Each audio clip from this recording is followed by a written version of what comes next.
it's Josh Rubin with the Rubin team.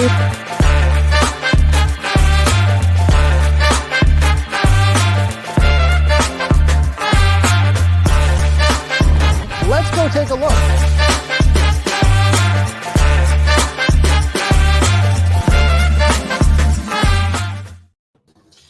Hi guys, it's Josh Rubin here with the Rubin Special. We are joined by none other than Gary Mooers of Maui. What's going on out in Maui today? Oh, it's just another boringly beautiful day, about 80 degrees. It's just gorgeous. Puffy clouds in the sky. I'm a lucky man. Absolutely. So Gary, tell us a little bit about how you wound up in Maui and got into the business out there. Well, it's a great story. My wife and I, in the year 2000, we bought a motorhome and we decided that we were going to travel across America and try to find someplace we'd rather live. We were living in Southern California at the time. So we drove 8,000 miles. And then when we got back from our trip, we said, well, I guess we're staying because we couldn't find any place we'd rather live. And we were in New York as well. But matter of fact, I was born there, but that wasn't one of our choices. So we just decided to stay where we are. And then the next year we chose to go on vacation in Maui, and we came to Maui and stayed for 10 days. On the 8th day of our vacation, my wife says, I could live here. And I go, yeah, me too. But I kind of blew her off. I just didn't think she was serious. But then when we were driving on Hana Highway, we were going to go watch some surfers on the North Shore. She goes, pull in here. I forgot my hat. So I pull into the mall for her to get a hat. And she's not coming back to the car. I'm waiting for her in the car. So I go into the mall to find her. And she's in the real estate office. And then she had a list of properties, big list that we spent the rest of our vacation just driving around the island looking at houses, and we found one we liked. So we drove down the hill, went into the Coldwell Banker office there. And next thing we know, we're in escrow on that house. And we were living here 4 months later. That was 23 years ago, 2001. Uh-huh. And man, I'll tell you what. I couldn't have done anything in my life. I don't think I've ever done anything in my life that was such a good decision, lifestyle-wise. Mm-hmm. Having my children was a great decision. Marrying my wife was a great decision. But moving to Maui was one of those tops. Of course, even accepting Jesus, of course, I shouldn't say it in that order. Right. All of those things were. Well, we won't tell Jesus. Okay. I think he knows. And so what were you doing before you got into that motorhome? Oh, well, I started in the real estate business back in 1982.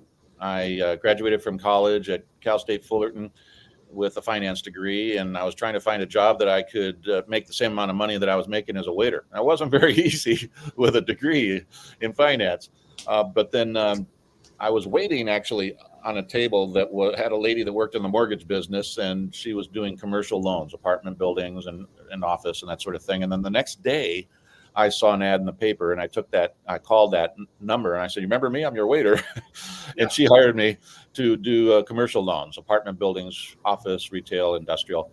And I did that for about 13 years. And along the way, I also started an online business, an internet-based business that's what allowed us to move, frankly, because we had that income going with the internet-based business. It actually turned out pretty well. And so then when I came here, I already spoke the language because I was in the business of real estate, loans and commercial properties. So that part was easy, but I knew nobody on this island when I got here except my realtor. And I couldn't get him to use me as his realtor. I couldn't understand that. So I had to go find new people. Yeah. Yeah. Huh. And so it's interesting that you kind of evolved in the business and you were able to sort of innovate and pivot. You went from starting to just try to replicate the income that you were making as a waiter, but try to find an opportunity once you had a degree. And right. It sounds like you kind of very much went with the tides throughout your career, including getting into the motorhome.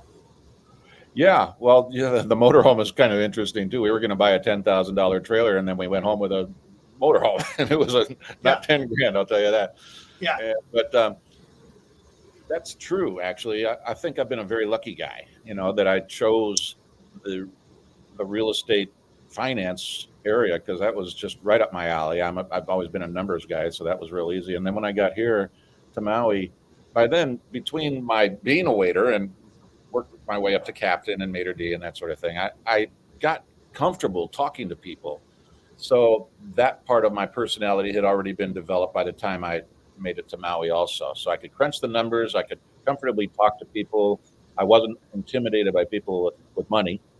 Right. Which a lot of the people that come to Maui, that's who you're talking to. Sure. So yeah, and so it just kind of all came together. But there is an old saying that's the harder you work, the luckier you get, and there's no doubt. I worked hard. I've always worked hard. Yeah. Even when I go into the gym, I am amazed at the people that go to the gym and how much time they spend just talking. You know, I go in there, I'm in and out in an hour, and I'm exhausted in 1 hour, and that's just I am. That's just my, that's the way I'm wired. Well, you're there to do a job, and you come in, you get it done, and you move on with your day. Yep, exactly. Chit chat with the regulars. Right. Same thing with when I'm sitting in an open house, for example, and I get somebody that comes into the open house and just wants to chit chat. Right. And I know that they're not a buyer or a seller.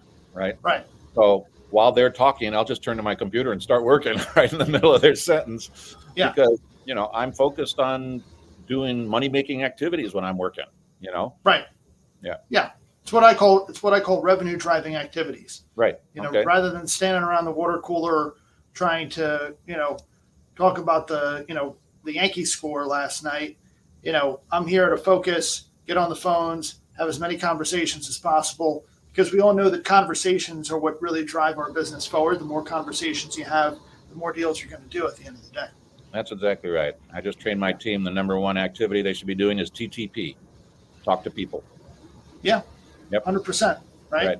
Because if you were to simplify our business, it's all about the conversations, because those conversations are like the kindling of really driving revenue. The more conversations you have, the more opportunities you're going to get. The more opportunities you get, the more appointments you're going to go on. The more appointments you go on, the more deals you're going to do. More deals you're going to do. Well, we all know the rest, right?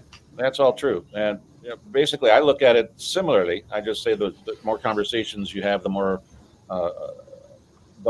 relationships you're going to build.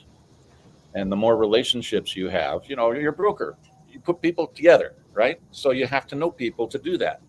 So Right. the only way to do that is to talk to people, and not only people that it's comfortable to talk to. Pick up the phone and talk to people that's not comfortable to talk to. Those are the ones. It's kind of like when you're in the gym. Oh, I hate legs. Well, that's probably what you should be doing, is legs then. Right. And so, growing up in New York, where were you exactly?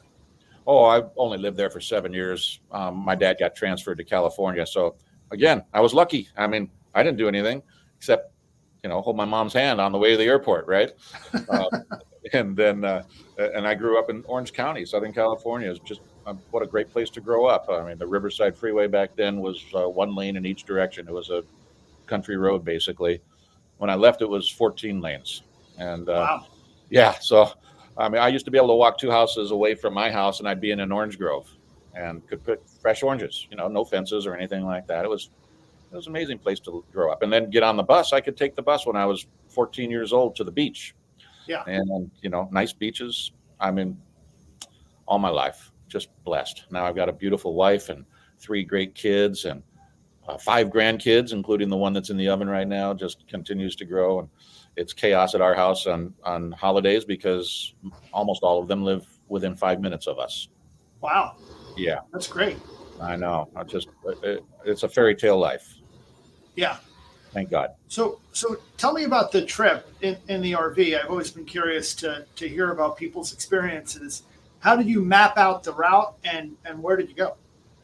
Well, it started in Southern California because that's where we lived, and I had a conference that I wanted to be at in Orlando, and so we just decided to put the kids in the motorhome and drive to Niagara Falls, and then from Niagara Falls down to Orlando, and then from Orlando across the southern states. So we missed the top left corner of the country. We didn't see everything in the U.S., but that was a memorable and amazing experience. Our youngest daughter probably doesn't remember any of it, but My wife and I do, and we remember it fondly and talk about it still. And it's been 24 years since then. Yeah. No, that's remarkable. I remember I saw a documentary about a guy who was a doctor, and he put his wife and then I think one or two kids in a VW bus, and he would drive around with his surfboard, and he would just stop off and surf every chance he got. He went to medical school. He did practice as a doctor, and he would bring his experience as a doctor to the various communities that he got to, all the way down to Central America. And he'd work with these, impoverished communities to, help them. And he actually introduced surfing to Israel. So remarkable stories that can come when you, bring your family on the road like that. Yeah, no doubt. So tell us a little bit about the market in Maui. I mean, what's happening there? What are some of the challenges recently? Well, the biggest challenge is a lot of people heard that Lahaina caught on fire. And Lahaina is an old whaler town. I should say was an old whaler town. It's ashes now. But it's only a small part of our island. That doesn't matter. The media turned it into the whole island. And so many people thought that Maui burnt down. And it did affect a lot of people, like over 7,000 people lost their homes. And that definitely made things a challenge. There's only one other time in my 40 plus year career where I had nothing in contract and no closings that month. And that was the first month after the shutdown, the government shut everything down for COVID. And so this one was similar as far as the disaster that it caused the real estate business. Nobody wanted to do anything. So that was the biggest challenge. However, it's passed now. That challenge is passed for me anyway, as a realtor, not for a lot of the people. There are still some people, I think around 1,500 in hotels waiting for a place to live. But as far as real estate goes, the business has picked back up, and I'm cranking business again, and things are good. So we're catching up from what we lost. Of course, right now, another challenge is the interest rates. And that hasn't gone away yet. As a matter of fact, the Fed promised us they were going to lower the rates 3 times this year.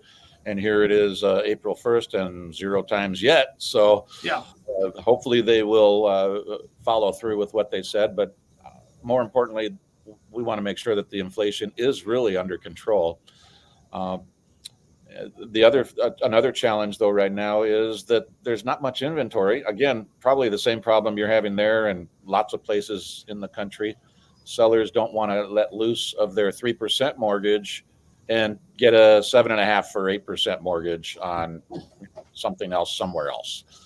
And so they're hanging on to their properties, and that's holding prices up. And we're starting to see prices get a little soft.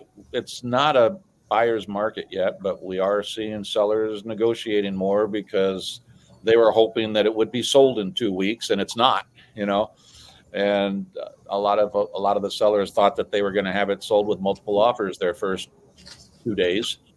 So we're starting to see the market, it's more of a normal market now, even though the interest rates are as high as they are. So when the interest rates come down, I think there's a lot of buyers out there that will be able to afford what they can't afford right now. And we'll probably see it get crazy again. All pent up demand, you can't stop it. And so when the Fed does lower interest rates, I believe that that's going to put a kick in inflation. It's going to take a while to get the interest rates down to the levels that we saw. It might be. Gary, it's interesting. You touched on a number of points there. And one is that you have these people in these very low rate products, the 2s and the 3%, and those people don't want to let those mortgages go just to, get the home that they might want at double or triple the carrying costs when it comes to the mortgage rate. But what'll happen is rates will go down, and people might start to move, but you're going to have more people in the market.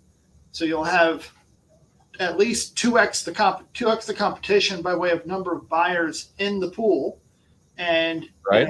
maybe the same slightly more inventory just by way of those people who have the low rates now being willing to move. But Right. I think that that's going to put significant pressure on prices. So if you have something that goes up by 10% in value, and let's call it a $2 million home, well, that $2 million home is now 2.2. Maybe your rate just went from 6.5% down to 5. So, your rate is what, 20% less, 30% less, but Right. the home price is now up. That's So right. now people are going to say, well, this was just a 2 million last year, so why am I going to pay 2.2 for it this year? So, it's the tale of two worlds, really, with do you want to pay a higher price or a higher rate? With a higher rate, you can always refinance. You're not committed to a higher rate, but you are committed to a higher price. That's So exactly I think you're going to see these people, having a moment where they wish that they had done something today when they had the opportunity. Oh, I totally agree. It's a great time to be a buyer right now because there's less competition as buyers, and you can Right. actually negotiate a deal. When you're competing with buyers again, and if multiple offers start hitting the property that you want, you're going to end up paying more. I mean, why should I pay 2.2 on that house? Well, because if you don't, the other guy will. Yeah. And so you won't get it, and so then you don't have anything. So yeah, that's a legitimate argument for people to take action now as opposed to waiting for interest rates to go down. I Yeah. agree. And so, here in New York, we were, of course, the epicenter of the pandemic. And so we didn't see this wild swing in valuation of people migrating here suddenly. And so things have sort of been flat since 2021. We definitely saw this resurgence in people wanting to buy here. And then, 2022, we had a very good year. 23, we were dealing with high rates. And now in 24, we're dealing with both high rates and the election cycle coming up. So we're really trying to front run our year and get out ahead of it prior to Memorial Day as much as possible, because after that, I think a lot of attention is going to start turning toward the election and the uncertainty that comes along with it. So tell us about the seasonality and that nature of your business. Okay. Years ago, when I first got here, there was a big difference between high season and low season. And winter is our time of year, the winter months, not the spring as it is probably where you are because you have snow. We don't have snow. Yeah. In fact, that's why people come here. And Right. a lot of people came here during COVID because they wanted to, I mean, they're working out of their home anyway. They might as well work out of a home where it's 78 degrees, in the afternoon and 68 degrees in the evening. Sure. And so, it's there's no question though that in the long run, Maui is a great place to be, and the seasonality has changed because the prices have risen so much. Not only on the price of the property, but the rent. If you're going to spend a night or two, or 5 or 7 or 10, and so people have started coming in the spring and the fall because the rates were lower, and they still are lower. And that's just because it's beautiful at home wherever they live in the spring and the fall. But people, they don't want to pay the $2,000 a night for a room, for example, at the Four Seasons in the winter. So they'll come in the fall where they can pay maybe $1,200 a night. Right. And that, so that seasonality is shrinking the difference. So winter has always been our number one season. Summer's been our number 2 season because the kids are out of school. And so the parents take their kids on vacations in the summer. So the high end tends to sell in the winter more because that's the snowbirds where the kids have grown up and the parents have now more money because they're, they've been in their careers for decades, and so they're at their peak earning years, they're not limited by the kids because the kids have moved out. So winter months are the big money comes here. That's when you see a whole line of private jets at the airport. And then summer months, the lower end properties sell. The more successful families. I should say the more successful financially. People with young kids come in the summertime, and those people also buy real estate. So, number one season, winter. Number two season, summer. And then spring and fall are pretty similar. They're slightly less than the summer season. Got it. And tell me a little bit about some of the things that you're involved with. I understand you're very active in your church. Yeah, that's one of my top priorities, and I am also very active, period. I just love to be moving all the time. So I'm in the gym, and I'm playing volleyball. I love playing sand volleyball. When I lived in California, it was Frisbee. I loved playing Frisbee on the beach, but now here the winds aren't the same. It's so I love volleyball. I've just taken that sport on. So, and then just spending time with the kids and the grandkids. And another thing that I shouldn't have said in that order. Yeah. Yeah. But being with the kids and the grandkids is just warms my heart. And it's just so exciting when they're all coming over. And I'm like a little kid when everybody's coming over, and I get to play with all the kids. And my wife's happy with that because I keep them busy. And she loves to cook. She loves to be in the kitchen. Sure. So we're both very happy to be here with the kids. So that's also one of our top priorities. Yeah. And so tell me a little bit about the church, though. Are you volunteering at all? Are you involved in any charity work locally? Well, actually, with the church, I'm embarrassed to say that my contributions are all financial right now. They do need help, of course, but I find my time to be so valuable, more valuable to the church, actually, if I spend it doing money-making activities and then share that money with the church.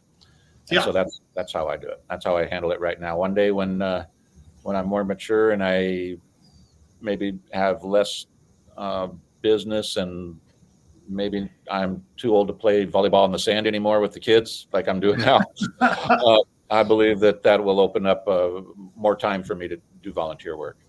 Sure. Mm-hmm. And tell us about the Malama Pregnancy Center.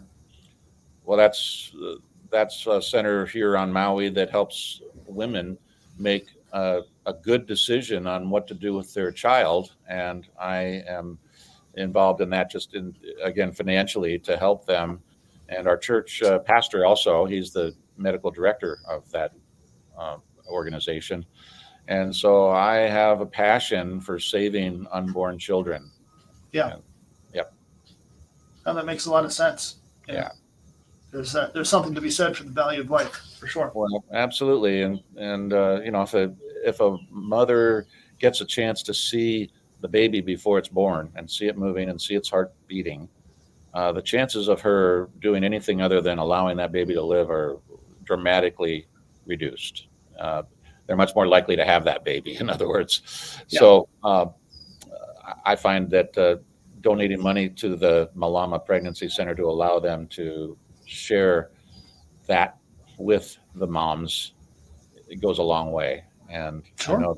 I'm sure that Jesus is happy that we are doing this, as opposed to the baby sacrifices as they did in ancient times. I mean, we're doing it right here in America right now in the abortion centers across America. So it may be a politically incorrect thing to say. I don't care. Well, I think it's interesting. I think it's important that, we all have our beliefs, and I'm not suggesting that yours is right. I'm not suggesting that yours is wrong. Right. I think that it's important that we, do what we feel is right. That's all. Yeah. And so as far as the weightlifting is concerned, it strikes me that you're no longer in your 20s. No. So what are you doing to train and stay in your program? Well, I used to do a lot more sets, and I used to do a lot more weight in the 1 hour that I worked out. So I've just had to adjust. It's a big ego crusher, honestly. I mean, when I was younger, I was one of the strongest guys in the gym. Now there's a girl in a chair next to me that's lifting more than me, and I've just got to put my ego on the shelf and stay in shape and and it still helps. There's no doubt it's helping me stay in shape. And so I've got to pay attention to the big picture and not the egocentric picture. Yeah. Yeah. Were you ever involved in any competitions? No, I never competed. I thought about it, and frankly, to be totally honest, I'm not sure that I ever had the discipline. I love food too much.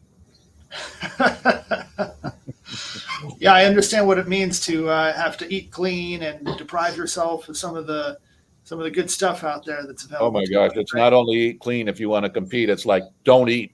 You know, I mean, you eat like an animal when you're bulking up, right? And then when you're getting ready for the contest, you can't eat. I mean, and I'm sorry, I love eating too much. So I never got to that point. I happily bulked up because I got to eat as much as I want. Yeah. Yeah. And so, what would you tell somebody coming into the business today? What does it take to be successful? Oh, I'm glad you brought that up. Wonderful world of real estate. This is a very unique time because of the most recent NAR decision to settle that lawsuit. The people out there, the general public, all of a sudden thinks that our commissions have gone down 50%, and prices of real estate now have gone down at least 3% because they're not going to have to pay a buyer's commission. Yeah. And so I'm having to educate people one at a time on that. And this is going to be a very difficult time for a new person coming into the business because they don't have any experience in talking to people about anything real estate wise. And where is their value? They have to be able to sell their value for that 3% or 2.5%, whatever it is that they want to charge. So at this time in the cycle of real estate, I believe a new agent really should be looking for a mentor and get on a team and ride the shoulders and the wave of that team so that they have something to brag about. Yeah. You know, you're brand new. You don't have any sales history to brag about. You don't talk fluently the language. And let's face it, real estate is a foreign language until you've practiced it. It's just like studying Spanish. You need to practice it every day in order to get fluent. And it takes years. I studied Spanish for 8 years. And I remember in my 6th year, I called myself a cook. I thought I was calling myself a cook, and I was actually calling myself an ashtray after 6 years. Just a little difference there, huh? Yeah. So I think real estate is the same way. I mean, after 6 years, you're starting to get fluent, but you're still not totally fluent, right? And that's very important in order to sell yourself. And then what you've done in the business. I mean, when you're brand new, you've done nothing. So why would a person pay you 2.5% or 3% when there are guys out there who have done something? So a new person definitely should be looking for a mentor. I remember my first job, that lady that I met when I was waiting on her, and she ended up getting me the job at her company. It was called Cambridge Capital Group in Santa Ana, California. I sat my desk, literally, she had an office, and my desk was on the other side of the wall, right next to the door to her office. Right. And I had complete access to her to ask whatever questions I wanted to ask whenever I wanted to ask them. And she had complete access to me to tell me what to do if I wasn't doing it because she could hear me on the phone, right? And so I chose a mentor, and that was, oh my gosh, 1982. So we're talking 42 years ago, right? Yeah. I think that's more important today than ever. Yeah, there's definitely being something to be said for being able to be shown the way rather than trying to figure it out. Yeah. Imagine being dropped from outer space in the middle of a forest, and you're into the outdoors, but you don't have a compass, you don't have any trail map, there are no markers on the trails. Hell, maybe there are no trails. And you probably don't have a knife to catch someone who is fluent and familiar with the lay of the land in order to be able to get to where you're trying to go. That's right. Otherwise, you won't survive. And I'm a Tom Ferry client, if you will. Tom Ferry is the largest real estate coach in probably the world. Yeah, I think I've heard of him. Yeah, no kidding. And I learned a ton from him too. So I still have a coach after 42 years in the business. And somebody brand new definitely should have a coach, no doubt. Yeah, I agree with that. Mm-hmm. Tell us about your most memorable transaction. Oh, well, I tell a lot of stories. Um, One of my stories was I remember when I was just working in the office, we call it working floor, where you're sitting at the desk. And if somebody comes walking in, then you help them buy real estate. And some guy came walking in, and I didn't know it at the time, but he was a billionaire. And he wanted to go look at oceanfront properties.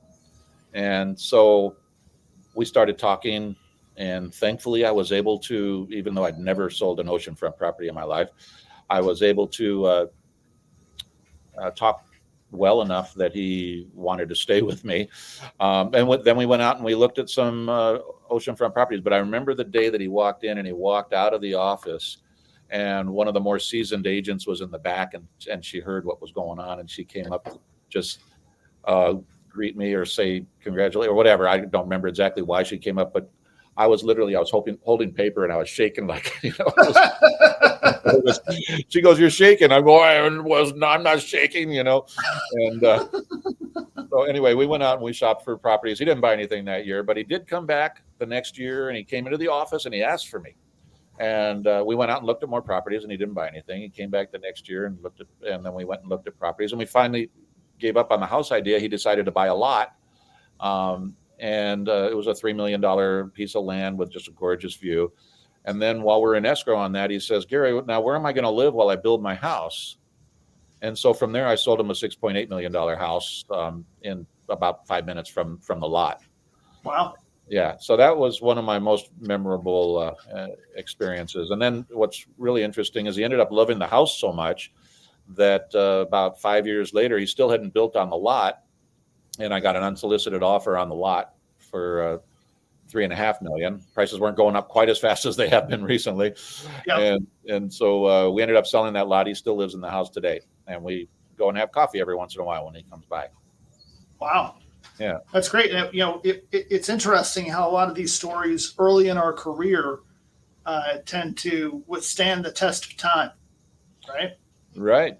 Yeah. I mean, yeah. I've done bigger deals since then, but that's one of my favorite. He's just a great guy too. It's about the people, really. The real estate is fun. I love crunching numbers, and I love helping people, just selling real estate, but I love even more just helping people, getting to know people. And the building relationships part of the business is my favorite part. And sure. That may be why I'm doing well, because I actually love it. Well, at the foundation of what we do, that's what it's all about. It's not about the transactions. It's not about the checks, the commissions, the revenue. It's about the relationships. And the more that we focus on those relationships is the more we do. The more we do. Yeah. Right. Yeah. Yeah. Right. Absolutely. And my goal always is just to help people get what they want. As a matter of fact, I learned that, or I adopted that philosophy from Zig Ziglar. Yeah. Zig Ziglar was a famous personal growth speaker kind of guy and author. And one of the things that he said is, if you just help enough people get what they want, you'll get everything you want. Don't worry about you. Help them. Yeah. So that's always been my philosophy. Ever since I heard that, I loved it. I grabbed it and I seized it and I teach it. Yeah. I love that, Gary. It's a wonderful philosophy and foundation on which to build, success and a really fulfilling life, right? Right. Success in lots of different ways, not just financial. Yeah. Absolutely. Yep. And so with that, Gary, I want to say thank you so much for joining us on today's Rubin special. It's been wonderful getting to know you, and thank you so much for sharing your experience, your insight, and your stories. Pleasure. And if there's anything I can do to return the favor, by all means, I'll be here for you. All right. Well, if you ever have anybody that's looking at Maui real estate, you know where to send them. Definitely. Yes, everybody, sir. This is Gary Mooer from Maui, Hawaii. And the man, the myth, the legend. Thanks again, Gary, for joining us on today's Rubin special. You're welcome. Thank you, Josh. Have a great day. You bet. All right. Bye-bye. Hi, it's Josh Rubin with the Rubin team.